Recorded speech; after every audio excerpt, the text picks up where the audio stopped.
हा, एकदम झणझणीत मटण खायचं आहे. चला, तयारी सांगतो तुम्हाला कशी करायची.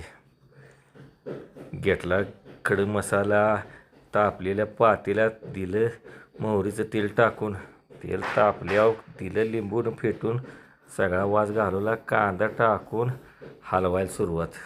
इकडं कांदा भाजतोय तोपर्यंत जरा मिरची, आलं, लसूण आणि थोडी कोथिंबीर घेतली मिक्सरवर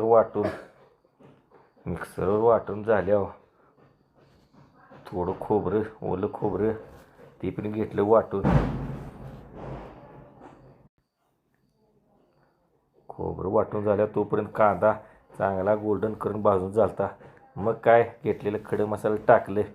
त्याला हलवून व्यवस्थित भाजायला सुरुवात केली. तोपर्यंत आता मटण, हे लाल भडक मटण हाय असं दिलं टाकून. मग काय नुसतं इकडं हलव तिकडं हलव. मटण टाकले. मटण टाकून आता नुसतं इकडं हलव तिकडं हलव. चांगलं रबरबीत तेलात भाजून असं पाणी सुटस्तोवर. बघा कसं पाणी सुटलंय.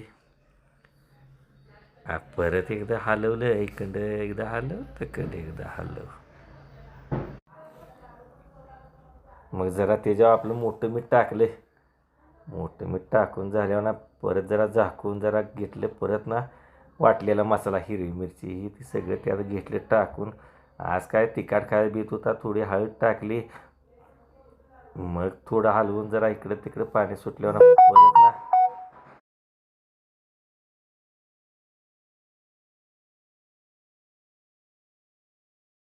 मग त्यात जरा इकडं धने पावडर टाकली, देशी धण्याची पावडर, थोडा मटण मसाला, थोडं लाल तिखट.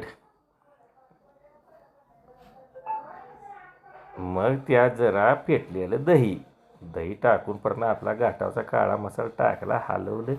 अरा रा रा रा रा झाक मटण. मोलकाचं तिखट, चटणी टाकून घरची चटणी. हे लाल भडक आणि लई कडक. आज नाका तोंडात धुरच